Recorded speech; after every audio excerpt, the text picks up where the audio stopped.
अस्सलाम वालेकुम। आज हम आप लोगों को कहाँ लेकर चल रहे हैं? चिट्टा घट्टा लेक। सही है।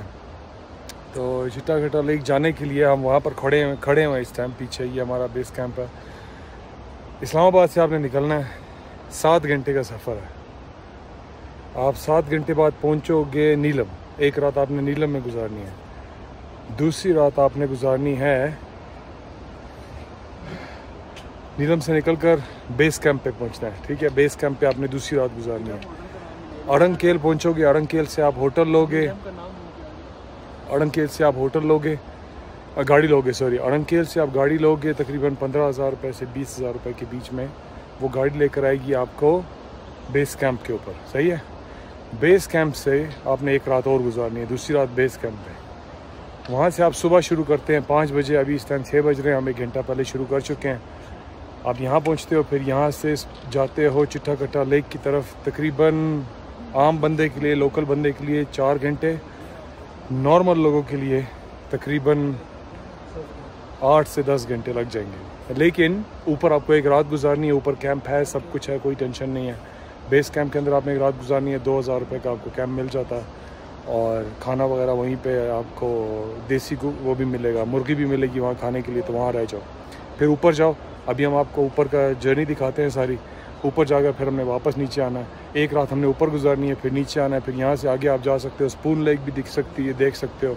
वहाँ से आगे शुंटर में एक रात और गुजार सकते हो और फिर इसी तरीके से वापस जा सकते हो। अच्छा, क्या टाइम हुआ है? सुबह के 5:30 बज रहे हैं। ये पार्टी है और हम लोग गए अपनी मौत की घाटी की तरफ रवाना हुए। फिलहाल सबके चेहरे जो है फ्रेश हैं और खुश हैं। सुबह का टाइम है। अब ये रोते धोते जब रोना धोना शुरू होगा ना, क्या ख्याल है सर जी आपकी? क्या मुझे इंशाल्लाह मस्ते खेलते वापस आएंगे। मेजर साहब अपने ख्यालात के साथ बेशक 2 दिन बाद वापस आए। हालात कुछ यूँ है कि चलते हुए थोड़ा सा टाइम हुआ है हमें। तो भाई पीछे है थोड़ा सा, ये हमने क्रॉस करना है। ये हमारा रास्ता है और ये हमारी कहानी है। फिलहाल चिट्टा घट्टा लेक के रास्ते में आपको कुछ ऐसे मनाजिर मिलेंगे।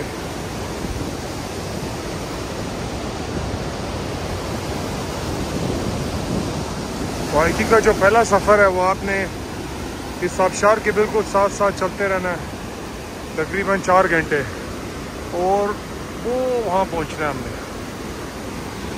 और वो पीछे से हम आ रहे हैं। हाँ जी, तो आप काफ़ी सारी चढ़ाई चढ़ के ऊपर आते हो, फिर आप बेस कैंप 1 में पहुँचते हो। ठीक है, अब बेस कैंप 1 है, डेक 1 है, डेक 1 ये सामने है, ये डेक 1 है, इसके ऊपर ये डेक 2 है और यहाँ पर लेक है। तो ये हम लोग चल रहे हैं और बहुत जोश व खरोश से चल रहे हैं। काफ़ी मुश्किल ऊपर वाला सिस्टम था, लेकिन अभी हम बेहतर हैं। ये हम बेस कैंप 2 से आगे का रास्ता है अभी, तो आगे आपको ये आबशार मिलेगी। काफ़ी मुश्किल रास्ता है, हमें नीचे से यहाँ तक आने में तकरीबन 2.5 घंटे लगे। रास्ते में फिर आपने ग्लेशियर भी चढ़ना है ऐसे। काफ़ी आपने ग्लेशियर पे चढ़कर और मुश्किल से होकर यहाँ से आपने आगे जाना है, और फिर वो सामने लेक। तो ये कहानी है। तो ऊपर आकर फिर आपको ये घोड़े मिलते हैं और ये आबशारें मिलती हैं। ये लेक है, साथ ही है, और साथ ही सामने वाटरफॉल, और सामने बहुत सारी वाटरफॉल्स हैं। इसकी तरफ अभी हम जा रहे हैं। अभी हम आए हैं बेस कैंप 3। सामने आबशार है और ये बेस कैंप 3 है। बड़ी मुश्किल से पहुंचे हैं, वो वहाँ से चल के सारे रास्ते यहाँ जो है हमें पहुँचने तक कितना टाइम लग गया यार? 4 घंटे। तो अभी हम लोग बेस कैंप में आए हैं। तो कैंप है हमारा छोटा सा, और अभी यहाँ पे खाना बन रहा है। चाय बनेगी, फिर खाना शाना बनेगा, दाल चावल। फिर हम यहाँ से कहाँ जाना है? लेक, ऊपर लेक पे जाएंगे। 2 घंटे और ऊपर लेक का रास्ता है। 4 आ चुके हैं, 2 और जाना है, फिर इंशाल्लाह वापसी भी जाना है। और हमने रास्ते में लेक की तरफ चल गए हैं ब्रेक के बाद। ये आबशार है और ये रास्ता है, यहाँ से हमने वो ऊपर जाना होगा। नहीं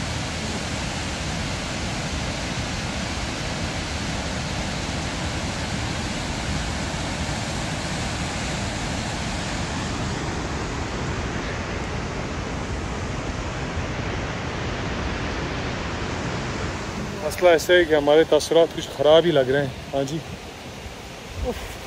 क्या पोजीशन है, क्या समझ में आ रहा है? हाइट मुश्किल रास्ता जो है अब शुरू हुआ है, चौथा हिस्सा है ना, आखिरी चौथा। 3 हिस्से हम क्रॉस कर रहे हैं, 2 जंगलात के, 1 ग्लेशियर का, और अब जो है ये सारी बिल्कुल सीधी चढ़ाई है। ठीक है, पता नहीं क्या बनेगा। थोड़ा मुश्किल है, थोड़ा मुश्किल है। चलो कोशिश करते हैं ऊपर जाना है। भाई लोग चल रहे हैं, आगे कर सकते हैं। ऊपर पहुंच आए हैं, हमें पहुंचने में अभी 7 घंटे लगे हैं। अभी 1 घंटा और है, फिर हम लेक पे पहुंचेंगे, फिर हम आपको लेक का आखिरी व्यू बनाएंगे। फिर देखो आपको चस आएगा। भाई लोग क्या पोजीशन है?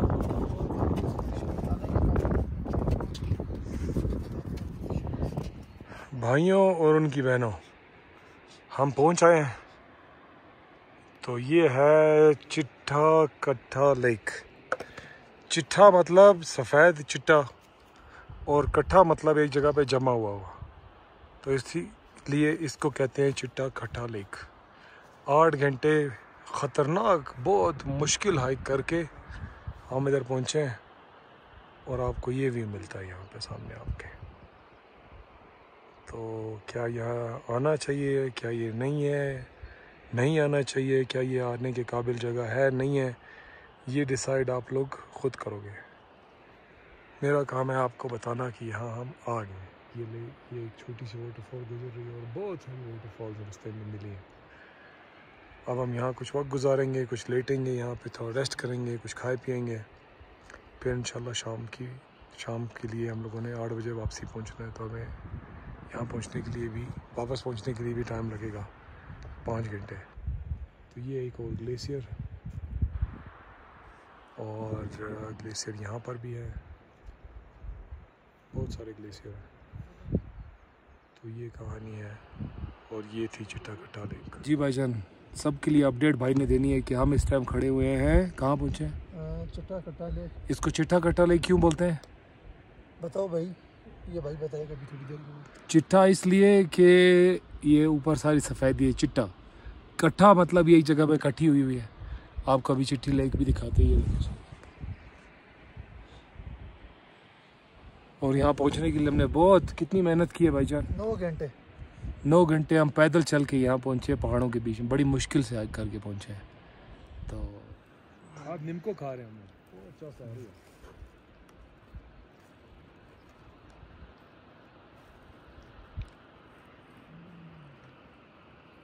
अच्छा, तो अभी हम लोग नीचे से जब हमने हाइकिंग शुरू की थी, वहाँ पे 9500 फीट के ऊपर हमने शुरू की थी।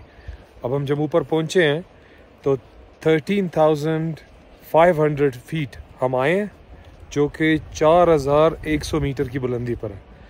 यहाँ पर अल्टीट्यूड सिकनेस आपको फील होती है बाकायदा, सर में दर्द होता है, और हवा जो है बहुत हल्की सी है, तो उसकी वजह से जो है पतली है हवा, और जो उसकी वजह से आपके सर में दर्द भी होता है।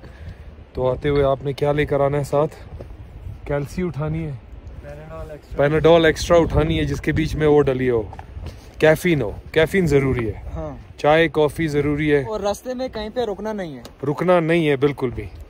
किधर रुक गए, लंबा रुक गए तो आपके पैर जो हो जाएंगे, जाम हो जाएंगे, ऐसा ही मसल जो है ना वो जाम हो जाएंगे आपके। ये मेजर साहब को काफ़ी इन्फॉर्मेशन है, इस के करते रहते हैं। ये जो है पाकिस्तान के टॉप हाइकर्स में से इनका नाम आता है।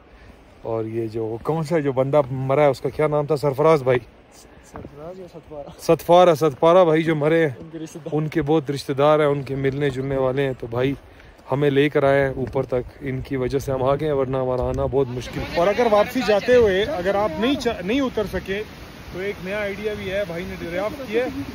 उतरने का नया तरीका भाई ने दरियाफ्त किया। बैठ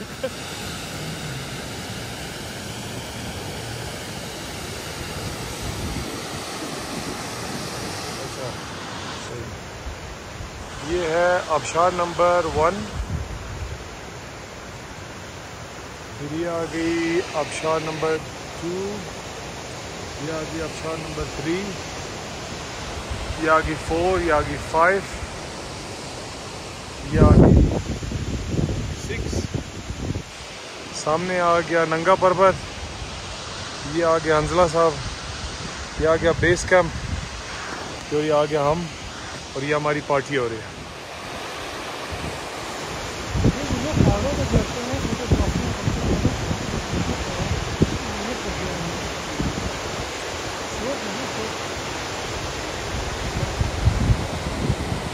क्योंकि ये सामने आबशार है और भाई ने फरमाइश की है कि यहाँ लगाना है टेंट। उसामा,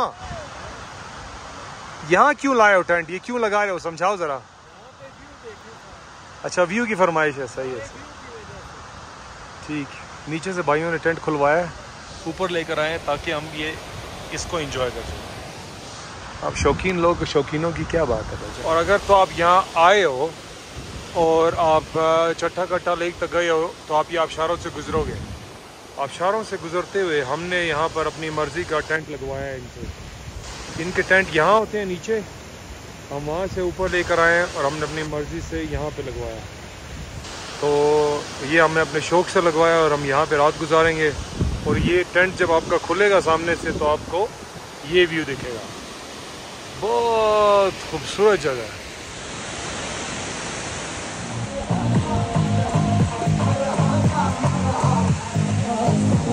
क्या तासुरात है आपके?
इन पहाड़ों के अंदर जब आप हाइकिंग के लिए जा रहे होते हैं तो आपको एक जानवर दिखने को मिलता है जिसका नाम है मरमट।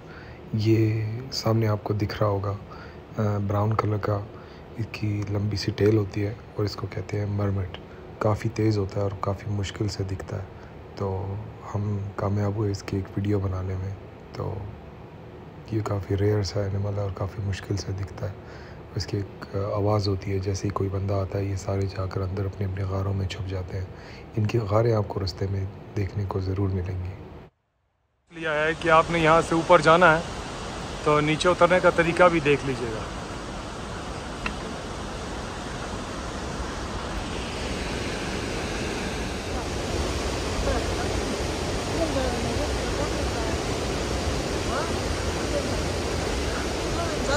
अब हम ये वापसी के लिए निकले हुए हैं, तो आपके लिए एक ख़ास तदबीर, आपने नए जूते पहन कर नहीं जाना है। हाल ये होता है, सही है, आपने वो जूते पहन कर जाना है जो कि आपने पहले पहने हुए हों कम से कम 2-3 हफ्ते, जिससे आपके पैरों पे छाले ना पड़ें। और आपने गर्म कपड़े साथ ज़रूरी लेकर जाने हैं क्योंकि ऊपर सर्दी होती है। मज़बूत जूते लेके जाने हैं जिसके नीचे ट्रैक्शन हो, और अगर नीचे से स्लिप होने वाले हैं बिल्कुल नहीं जाओ। बिल्कुल ज़िंदगी मौत वाला सिस्टम है जब आप ग्लेशियर क्रॉस करते हो। ये जो भाई ने पहने हुए ये तो नहीं पहनने, ऐसे भी नहीं पहनने। हाँ नीचे ठीक है, ऐसे होने चाहिए, आपके नीचे ऐसे ट्रैक्शन होना ज़रूरी है। आपने 2-3 चीज़ों का ख्याल रखना है। सांप बहुत सारे हैं यहाँ पर, और जब सांप आते हैं तब आपने जो है उसके साथ पंगा नहीं लेना। दूसरी बात, जब ग्लेशियर पे गुजर रहे हो तो क्या है, ग्लेशियर साथ चलना है। और एक बंदा जब चला गया ग्लेशियर के ऊपर, ग्लेशियर नीचे से टूट सकता है। तो ग्लेशियर के ऊपर आपने ख़ास नज़र रखनी है, क्योंकि ग्लेशियर नीचे से खाली होता है। आपने उसको तमीज़ के साथ बिल्कुल बीच वाले हिस्से से क्रॉस करना है और ग्लेशियर पे कोशिश करना है कि ना चलो। अगर चल रहे हो तो एक बंदा आगे चले, बाकी उसके कदमों के ऊपर चलें, ताकि आप लोग इधर उधर से ना जाओ, ताकि टूटने के चांसेस कम हो, ठीक है ना। और रास्ते में आपने ऐसे पत्थरों से भी गुजरना है, ये रास्ता है और वहाँ जाना है आपको। तो ऐसे पत्थरों के ऊपर सारे स्लिपरी पत्थर है, प्यार मोहब्बत से पैर रख के हर पत्थर को आपने चेक करना है पहले, पैर रखने से पहले, फिर जाना है। एक एडवाइस और, अगर आप मर्द हो और आपका वज़न 80 किलो से ज़्यादा है, यहाँ मत आओ। और अगर आप औरत हो और आपका वज़न 70 किलो से ज़्यादा है तो आप यहाँ कोशिश करो मत आओ, क्योंकि बहुत ज़्यादा एजाइल कोर्स है और काफ़ी मुश्किल से आपको यहाँ गुजरना पड़ता है। जैसे कि आप देख रहे हैं पत्थरों के ऊपर आपको काफ़ी तकलीफ से और बड़ी मुश्किल से इधर उधर होकर गुजरना पड़ता है। और स्टिक्स ज़रूर साथ उठाएं और गाइड ज़रूर आपके पास होना चाहिए। बग़ैर गाइड के यहाँ पे जाना हमाकत है।